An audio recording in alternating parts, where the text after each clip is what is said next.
क्या रूस ईरान के साथ डबल गेम करता रहा?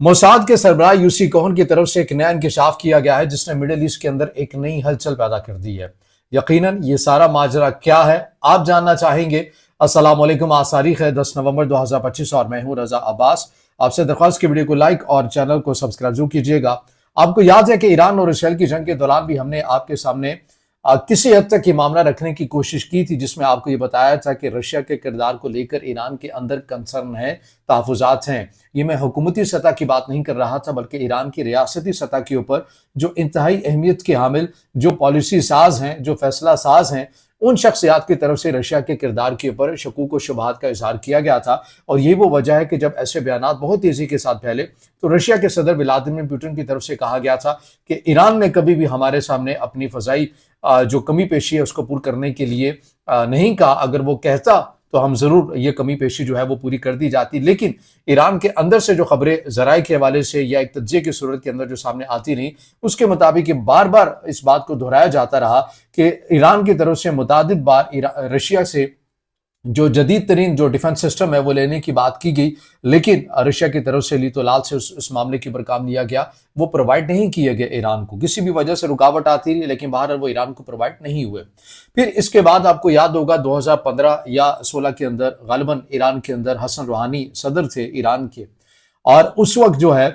ईरान के जो सुप्रीम लीडर है सईद अली खामनाई, उनकी तरफ से ईरान के जो सदर हसन रूहानी, उन्हें ये कहा गया था कि अब वो वक्त आ गया है कि ईरान की जो पॉलिसी है उसको थोड़ा सा तब्दील करना चाहिए। और वो तब्दील इस तरह से कि अपने इत्तेहादियों को लेकर कि हमें बजाय कि रशिया के ऊपर मुकम्मल तौर के ऊपर हम इन्हिसार करें, हमें चीन के ऊपर उससे ज़्यादा थोड़ा इन्हिसार करना चाहिए और चीन के साथ अपने ताल्लुकात को बेहतर तौर के ऊपर आगे बढ़ाना चाहिए। ये भी एक तज्जिये की सूरत के अंदर ये जो चीज़ है, या कुछ इन्फॉर्मेशन की बेस के ऊपर आप ये कह सकते हैं, जो चीज़ मैं आपके सामने रख रहा हूँ, उस पर हसन रूहानी की तरफ से बात तो सुन ली गई थी, हामी भी बढ़ती गई, लेकिन उन्होंने अपनी हुकूमत के अंदर कुछ इतने बड़े इनिशिएटिव नहीं लिए थे। दिफाई सतह की मैं बात कर रहा हूं, जिससे ये लगे कि चाइना की और ईरान की जो कुर्बतें हैं वो बढ़ती हुई नजर आई, बल्कि वो भी रशिया के ही ज्यादा करीब आपको नजर आए। अब मामला क्या हुआ, ये मैं तमहीद और पस मंजर क्यों आपके सामने रख रहा हूं। मामला ये है कि अभी मोसाद के खुफिया एजेंसी के सरबराह यूसी कोहन, जो कि अभी के सरबराह नहीं है, साबिक सरबराह रहे हैं, उन्होंने अपनी एक किताब लिखी है, स्वॉर्ड ऑफ फ्रीडम के नाम से ये किताब उन्होंने लिखी है। उसके अंदर उन्होंने बहुत ज़्यादा बातें की है, वो हमारा मकसद नहीं है, हमने सिर्फ एक ही एजेंडे, एक ही पॉइंट के ऊपर रहना है। इसमें जो यूसी कोहन है, ये अपनी किताब के अंदर लिखते हैं कि सीरिया की पॉलिसी को लेकर वो मॉस्को में जाते हैं, रशिया में जाते हैं और व्लादिमीर पुतिन से खसूसी तौर के ऊपर मुलाकात करते हैं। अब इस मुलाकात के अंदर वो ये एजेंडा रशिया के सामने रखते हैं कि ईरान के जो कुछ मफादात हैं, या ईरान अपनी प्रॉक्सी को लेबनान के अंदर सीरिया का रोड इस्तेमाल करके या रूट इस्तेमाल करके जो वसाइल मुहैया करता है, या फिर ईरान जो अपनी प्रॉक्सी सीरिया के अंदर बना रहा है, हमें उससे लेकर कंसर्न जरूर मौजूद हैं। लिहाजा हम आपके साथ किसी किस्म की कोई टक्कर या लड़ाई नहीं चाहते, लेकिन हम अलबत्ता इस चीज़ की इजाज़त लेना चाहते हैं कि हम अगर कल को ईरान के मफादात जो हैं, या ईरान ने जो एक सप्लाई चेन बनाई हुई है सीरिया से होकर जो लेबनान जाती है, हमने इसको निशाना बनाना है, इसको तोड़ना है। इसके लिए ज़रूरी ये है कि आपको न्यूट्रल होना पड़ेगा, यानी रशिया को न्यूट्रल होना पड़ेगा। रशिया को न्यूट्रल इसलिए होना पड़ेगा कि आपको ये भी याद होगा कि रशिया की तरफ से भी मुदाखलत की गई थी सीरिया के अंदर, जब बशार अल असद की हुकूमत को बचाया गया था। ईरान और रशिया की तरफ से दोनों साइड से बचाया गया, और उस वक्त रशिया की जो बेस थी वो सीरिया के अंदर मौजूद थी, अभी भी गालिबन मौजूद है। और वहां पर S-400 और S-300 जो रशिया के जदीद तरीन उस वक्त दिफाई निज़ाम थे वो वहां पर लगे हुए थे। और इसराइल को यह खदशा था कि अगर हमारे फाइटर जेट आते हैं तो ये जो रशिया के जो दिफाई निज़ाम है, कहीं ऐसा ना हो कि ये हमारे फाइटर जेट्स को हिट कर दें। इसीलिए रशिया को इस मामले के ऊपर एतमाद में लेने के लिए मोसाद के जो सरबराह है यूसी कोहन से मुतालिक इनसे बताया गया, ये पुतिन को गए और पुतिन से मुतालिक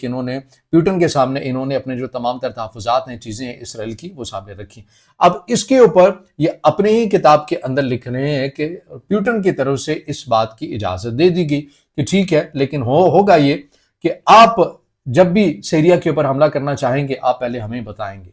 आप बता दें, तब हम अपने रडार को सुला दें, यानी मैं अपने अल्फाज में कह रहा हूं कि सुला दें, और उसके बाद आपने जो कार्रवाई करनी है वो आप कर लें। निशाना किसे बनाना था? ईरान, जो जिसने एक सप्लाई चेन बनाई हुई है लेबनान में अपनी प्रॉक्सी या तंजीमों को देने के लिए, उसे इसराइल की तरफ से निशाना बनाना था। और इस बात का जो इल्म है ये व्लादिमीर पुतिन को था, और हर हमले से पहले इसराइल जो है वो रशिया को बता देता था कि हम सीरिया के अंदर ये कार्रवाई जो है करने लगे थे। अब ये तो इसराइल ने अपना मामला जो है रशिया के साथ रखा था। अब आपके जहन में यह सवाल आएगा कि आखिर रशिया का इसके अंदर क्या मुफाद था कि जो रशिया ने ईरान जैसे इत्तेहादी के साथ मुमकिन तौर के ऊपर प्ले करके इसराइल की बात को तस्लीम कर लिया। तो बताया यह जाता है, एक तज्जिए के तौर के ऊपर माहिरीन इसके ऊपर यह कहते हैं कि यह मुमकिन तौर के ऊपर डील या ये बात इस लिहाज से हुई होगी कि रशिया की तरफ से कहा गया होगा इसराइल को कि आपने रशिया और यूक्रेन की जंग के अंदर न्यूट्रल रहना है, यानी आपने कोई असलहा जो है वो यूक्रेन को नहीं देना, बदले में आप हमारे साथ एक एग्रीमेंट, एक चीजें हम तय कर लेते हैं जिसके मुताबिक अगर आपने सीरिया में कार्रवाई करनी है तो आप करें, लेकिन उससे पहले आपको हमें बताना पड़ेगा। और ये मैं खुद से नहीं कह रहा, रॉयटर्स के अंदर गालबन 2022 के अंदर, फिर 2023 के अंदर भी बताया गया था कि सीरिया की सूरत हाल के ऊपर रशिया और इसराइल का एक ऐसा एग्रीमेंट हुआ है जिसमें दोनों ममालिक के दरमियान जो है वो कोई तनाज़ा इख्तियार न करे, बल्कि बाहिमी रजामंदी के साथ एक दूसरे को एतमाद में लेकर जो इसराइल की तरफ से सीरिया के अंदर कार्रवाइयां करनी है वो की जाएं। ये रॉयटर्स के अंदर 2022 के अंदर, मैं इन तमाम चीजों के जो लिंक है ये डिस्क्रिप्शन में भी दे दूंगा, अगर हमारे दोस्त कोई आजादाना तौर के उसको पढ़ना भी चाहे तो वो जरूर पढ़ भी सकते हैं। अब ये मामला अब आपके सामने है, यूसी कोहन का एतराफ कि रशिया को एतमाद में लिया गया, ईरान के जो मफादात थे, ईरान की जो सप्लाई चेन थी वो सीरिया के अंदर कैसे टूटी, कैसे उसको तोड़ा गया, ये तमाम चीजें अब आपको समझ में आ जाती हैं। और रशिया का जो किरदार है वो किस हवाले से था कि यानी इस मामले के ऊपर आपको एक तरह की एक और अपने मफादात को लेकर गेम करता हुआ मुबैना तौर के ऊपर नजर आता रहा। लेकिन उसके बाद अब आप ये भी कहेंगे कि अब तो ये खबरें सामने आती हैं कि इसराइल की तरफ से, गो कि इसराइल इसको सरकारी सतह के ऊपर अगर तस्लीम नहीं करता, लेकिन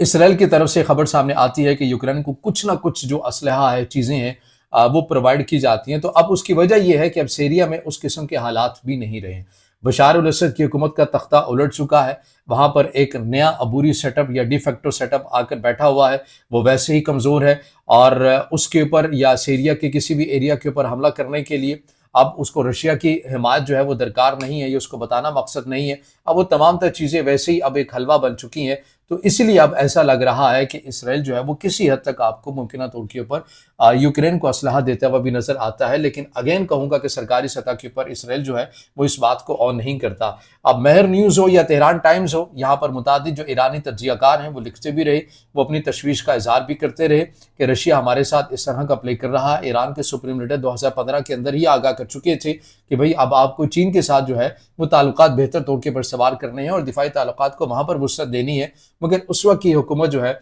जिसके सदर थे हसन रूहानी, वो अपना कोई खातिर खा इक़दाम नहीं कर सके, जिसकी वजह से अभी भी अगर देखा जाए तो रशिया और ईरान की जो ताल्लुकात है इनके अंदर किसी किस्म की कोई दरार नहीं आई है, अभी भी अच्छे ताल्लुकात हैं। बल्कि पिछले महीने के अंदर हमने ये देखा कि बाज़ मीडिया रिपोर्ट्स के मुताबिक बैक टू बैक रशिया की तरफ से जो मिलिट्री कार्गो थे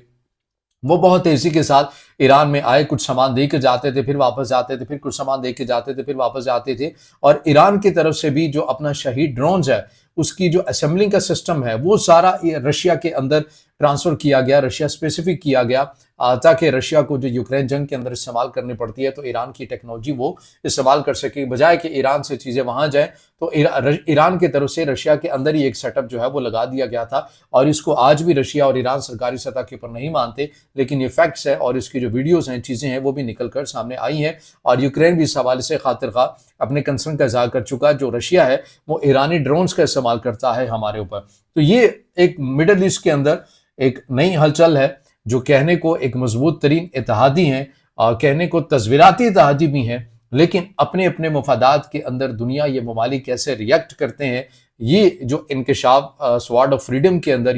यूसी कोहन जो मोसाद के साबिक सरबराह थे उन्होंने किया है, वो आपको समझ में आ जाता है कि दुनिया जो है वो किस हद तक मफादात के ऊपर चलती है। और कभी भी वो कहते हैं ना कि आपको सारे के सारे जो अंडे हैं वो एक ही टोकरी में नहीं डालने चाहिए, बल्कि तकसीम कर देने चाहिए। आपको नहीं पता कि कब कौन कहाँ क्या कर जाए और कब कौन कहाँ किसे इस्तेमाल किया जाए या अपने साथ मिलाया जाए। तो ये ईरान के लिए भी एक,